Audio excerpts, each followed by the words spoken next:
e exemplo, nosso guia, Jesus Cristo, que trouxe até nós a lei do amor e exemplificou-a muito bem, levar os nossos pensamentos aos espíritos protetores, aos nossos espíritos anjos da guarda, que eles iluminem os nossos caminhares por esta terra, que possamos passar por tudo que estamos passando e que ainda vamos passar de maneira a aprender, de maneira a nos tornarmos espíritos melhores, espíritos mais evoluídos. Agradecemos, Senhor, a oportunidade de estarmos mais uma vez aqui, podendo conversar um pouco sobre a doutrina espírita, os ensinamentos de Jesus. Seja conosco, Senhor, hoje, agora e sempre, que assim seja. Nesse texto inicial, a gente já tem uma coisa muito importante aí, que é a obra do homem é sobre si mesmo, né? E aí eu queria conversar com vocês o seguinte: nós estamos vivendo no mundo, mas na verdade nós não somos o mundo, né? Nós somos seres imortais, nós somos espíritos em evolução, estamos aqui nesse planeta buscando a evolução, buscando nos tornarmos pessoas melhores. E de maneira muito sábia, né, de uma sabedoria que nós não temos nem noção de como que é, Deus nos coloca aonde nos coloca, no trabalho que a gente merece, na cidade que a gente vai ter mais oportunidade e principalmente na família que nós nos encaixamos, né? A gente dá um passo em direção ao infinito, mas um passo de cada vez. E como disse Leon Denis na mensagem inicial, cada homem tem que dar o seu passo, né? Fazendo uma aspas aqui, hoje pesquisando um pouco a respeito de filhos e evolução, eu encontrei um psicoterapeuta alemão que chama Bert Hellinger. E ele fala uma coisa muito interessante, que é o seguinte: a vida é algo que os pais receberam e passaram para os seus filhos, né? Isso é uma constante, né? Não tem como a gente estar aqui neste planeta sem os nossos pais terem nos dado essa oportunidade. Então, por menos que um pai tenha feito e uma mãe, né, por um filho, no mínimo a vida foi através, né, foi nos dada através deles, né? Só isso daí já nos traz uma dívida, uma dívida moral, né, infinita com essas pessoas que nos antecederam, né? E nossos pais também têm uma dívida com os pais, e isso nos liga nessa corrente espiritual, né? Estar na nossa família é um convite à paciência, é um convite à calma. A gente, né, nós espíritas, temos na nossa própria consciência, nesse corpo que nós estamos aqui hoje, que a morte não existe, né? Mas nós chegamos na vida carnal através de um espírito que já estava aqui, né? Um espírito que no mundo espiritual, como uma vez eu lembro que a Joyce, numa palestra, ela falou isso, um espírito que pode até ter sido feito numa fornada antes que a nossa fornada, né? Um espírito mais velho que a gente, ele pode sair como nosso filho nessa vida, né? E essa questão do esquecimento das vidas passadas nos abre infinitas possibilidades de reconciliação, né? Nós sabemos que as crianças têm várias fases de desenvolvimento, né? Eles têm a primeira infância, que vai do 0 aos 5 anos, onde eles começam a descobrir o mundo, começam a andar, a falar, e então eles são muito dependentes dos pais, né? E eles não têm como questionar. Aí eles vão para a segunda fase de desenvolvimento, que é a fase pré-escolar, que é dos 5 aos 6 anos, que eles começam a ir para a escola, começam a ter contato com outras pessoas que não da família, que não do círculo de amizade, né? Então já começam a ter essa convivência e vão para o período de latência, que é a segunda infância. E aí eles começam a conviver com frustrações e realizações.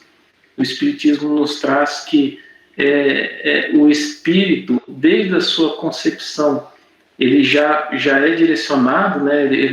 Desde a concepção do fecundamento do óvulo, o espírito já está ali do lado, se não até antes, mas o espírito termina de ter todo o seu vínculo com o corpo material por volta dos 7 anos. Aí, então, assim, no período de latência do desenvolvimento humano, o espírito termina de se ligar. Então, assim, a partir dos 7 anos, a gente começa a gente fala que a criança começa a mostrar as suas asas, né? Começa a soltar suas asinhas, e aí ele entra na puberdade por volta de 10 anos, que é uma fase onde os hormônios começam a tomar conta do corpo. Eles têm várias mudanças, começam a ter os relacionamentos, começam a entender mais a fundo a questão da sua individualidade, e aí começam a aflorar ainda mais as dificuldades de convívio, aquela revolta, né, para com os pais. Mas reconhecer a posição, é importante a gente saber respeitar, entender as opções, ter sempre fé no futuro, né, como filhos e como pais. Reconhecer que os pais têm uma posição de respeito, mas também de dedicação, né? Eles têm necessidade de dar as mãos para os filhos, e a gente abre muito mais do que a porta da nossa casa quando a gente recebe os nossos filhos, né? A gente tem que abrir a porta dos nossos corações para recebê-los, e os filhos também têm que se entregar de coração, né? Eles se entregam de coração, e com o tempo isso pode aparecer, que nem eu falei, soltar as asas. A gente começa alguma coisa que pode ter acontecido, e com certeza nós já conhecemos aquele espírito que chegou até a nossa casa, começam a aparecer, onde começam a aparecer situações, por exemplo, de ingratidão. E aí a gente pode pesquisar na Bíblia quando Jesus falou de ingratidão. Lá em Lucas, né, o evangelista Lucas, no seu capítulo 17 lá da Bíblia, no versículo 12 e seguintes, ele fala assim: e aconteceu que, indo ele a Jerusalém, passava pela divisa entre Samaria e a Galileia. Ao entrar em certa aldeia, saíram-lhe ao encontro 10 leprosos, os quais pararam de longe e levantaram a voz, dizendo: Jesus, mestre, tem compaixão de nós. E Jesus, logo que os viu, disse-lhes: ide e mostrai-vos aos sacerdotes. E aconteceu que, enquanto iam, ficaram limpos. Um deles, vendo que fora curado, voltou glorificando a Deus em alta voz e prostrou-se com o rosto em terra aos pés de Jesus, dando-lhe graças a este samaritano. Perguntou, pois, Jesus: não foram limpos os 10? E os outros 9, onde estão? Não se achou quem voltasse para dar glória a Deus, senão este estrangeiro? Que o samaritano, eles não eram, são pessoas que nascem em Samaria, né, uma região que não é muito bem vista pelos judeus. E aí Jesus disse: levanta-te e vai, a tua fé te salvou. Né? Então, até Jesus fala essa questão da renovação moral daquele espírito, e isso, para essa renovação moral, né, para a cura da lepra, a gratidão, né, é muito importante. E isso mostra a humildade daquele espírito e uma disposição sincera que esse espírito teve de se renovar. Né? Então, para ele se salvar, foi de suma importância a fé dele e ser uma pessoa humilde, que reconheceu a dádiva que ele ganhou. Né? Mas a gente também tem situações em que o filho pode ter aquela sensação, né, que a gente, quando está aqui nesse planeta, a gente tem pessoas que a gente se dá muito e tem pessoas que a gente olha, está passando, assim, conhece a pessoa naquele dia e já fala, nossa, esse aí nem fui com a cara dessa pessoa, né? Então, a gente pode ter isso dentro da nossa casa, né? Com o tempo a gente vê que a gente não se dá bem com o nosso pai ou com a nossa mãe. Isso pode ser uma coisa que vem já dentro da família, com problemas psicológicos, do pai já, de repente, com o vô da pessoa, né, com o pai do pai.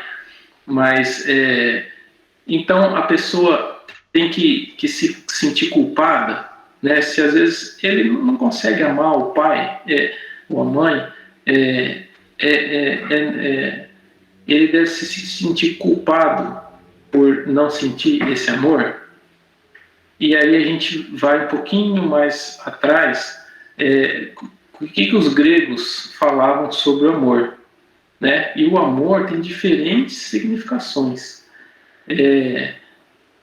Os gregos tinham os deuses Porneia e Eros, que eram os deuses ligados ao amor sensual, infantil e adolescente.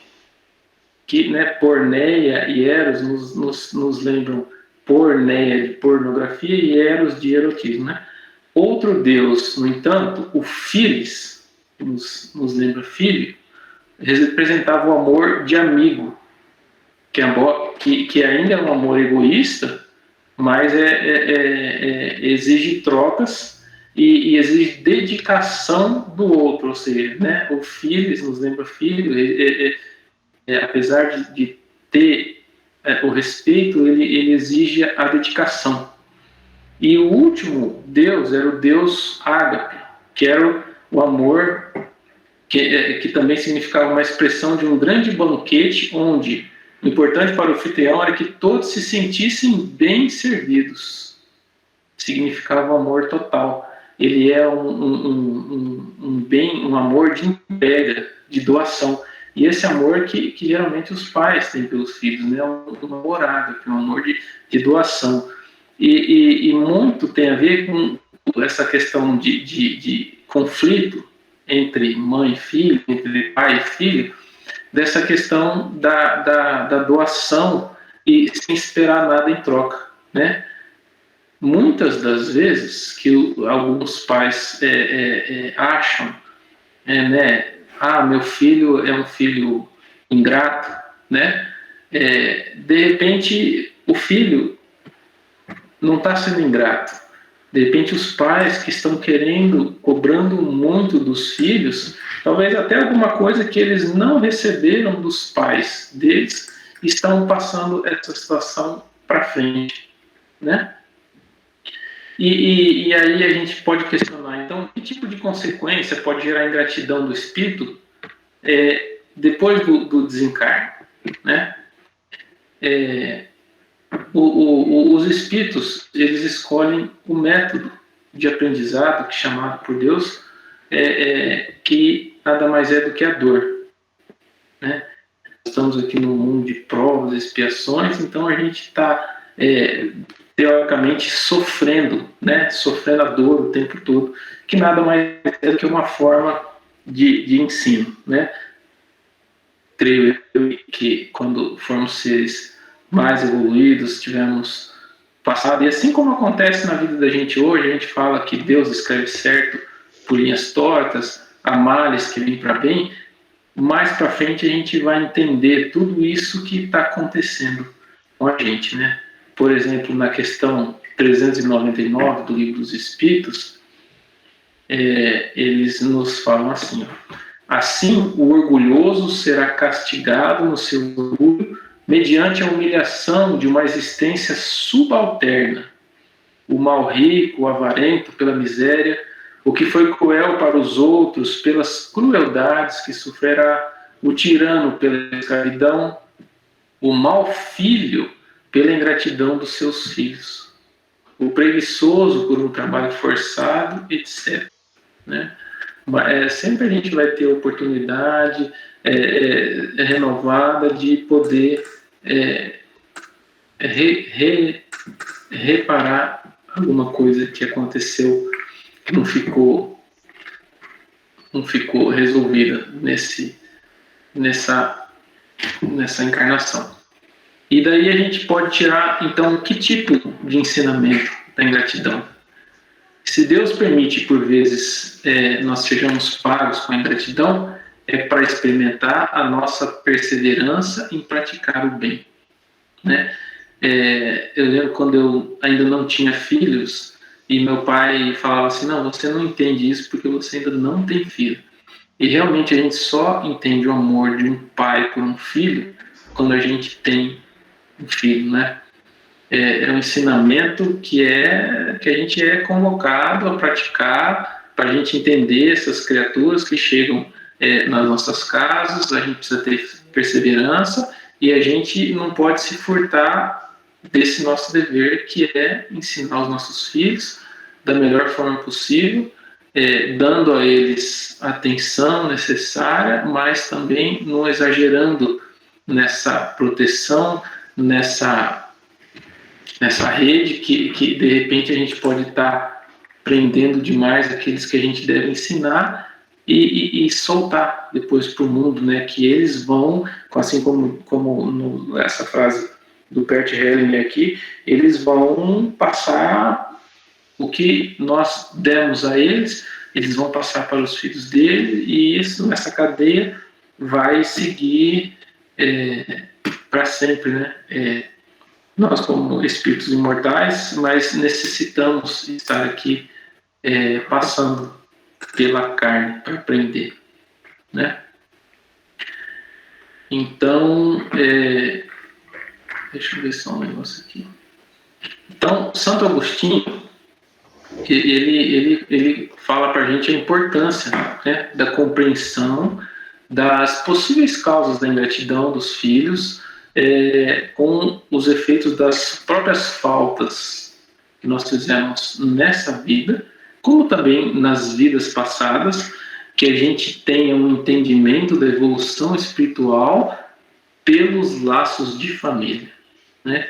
Às vezes a gente vê famílias que têm algum problema e às vezes o filho sai de casa e vai para longe, né? Se casa e depois as circunstâncias da vida, né? Esse planeta nosso material, às vezes as circunstâncias nos trazem de volta, né? Para a gente terminar de acertar essas contas, né? Às vezes a gente vê famílias que estão tão ligadas que parece que quando um tenta fugir, as circunstâncias da vida acabam trazendo de volta para que, lógico, para que sejam sanadas essas dificuldades aí nessa vida, e se não der nessa, nós vamos ter muitas outras, né? E lembrar que a ingratidão sempre é fruto do egoísmo. Nós, como filhos, então temos que lembrar que o trabalho que nós, né, como os filhos e como os pais, nós temos que lembrar que o trabalho que estamos fazendo aqui é sobre nós mesmos. A gente tem que ensinar, tem que ajudar todos aqueles que estão à sua volta, principalmente os nossos filhos, mas quem tem que dar conta da evolução é cada um da sua própria, não é? E a gente tem que lembrar das naturezas, das vicissitudes, que podem indicar tudo o que fomos e o que fizemos, né? Como eu falei, tanto nessa vida como na vida passada.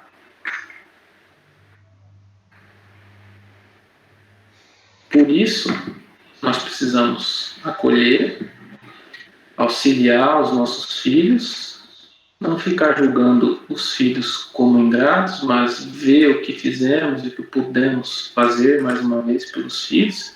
E depois, no mundo dos espíritos, nós vamos conseguir entender melhor essa dinâmica, como funcionou, e tentar sempre evoluir, né? Os filhos são sementes que, né, a gente planta uma sementinha lá aqui nesse planeta, mas depois de plantar, a gente vai adubar, vai ensinar um pouco, a gente pode, né, estar sempre do lado, mas essa árvore, esses frutos vão ser deles, né? Então a gente tem que ajudar, plantar, mas também soltar para que eles também possam caminhar por si só neste planeta. É isso que eu tinha para falar por hoje. Quem quiser estudar mais um pouquinho, isso está lá, conforme eu falei, no capítulo 14 do Evangelho segundo o Espiritismo: honrai o vosso pai, a vossa mãe. Santo Agostinho nos traz muita coisa bacana ali para a gente ler e refletir e conversar muito a respeito. Mas acredito que era isso que eu queria trazer aqui hoje. Alguém tem alguma pergunta? Alguém quer falar alguma coisa, complementar? Se não, eu vou fazer uma oração para a gente equilibrar novamente os nossos pensamentos. E depois, quem quiser ficar um pouquinho mais conversando, está aberto, está à disposição, pode perguntar a qualquer hora, pode falar a qualquer hora. Vamos fechar os nossos olhos, então, mais uma vez, levar os nossos pensamentos a Deus Pai Todo-Poderoso, ao nosso Mestre Jesus. Agradecemos, Senhor, a oportunidade de estarmos aqui encarnados, de estarmos na família que estamos, convivendo com as pessoas que estamos convivendo. Pedimos que os espíritos protetores nos auxiliem nessa caminhada, iluminem os nossos pensamentos, o nosso caminho, que possamos enxergar o nosso caminho, enxergar aqueles que estão à nossa volta e que principalmente possamos aprender a amar a todos aqueles que estão conosco, que possamos amar os nossos filhos, ensiná-los da melhor forma possível e que tenhamos a consciência de sermos bons filhos, bons pais, conscientes de que na verdade somos todos irmãos dessa grande pátria espiritual que nos espera. Muito obrigado pela oportunidade mais uma vez. Seja conosco, Senhor, hoje, agora e sempre, que assim seja.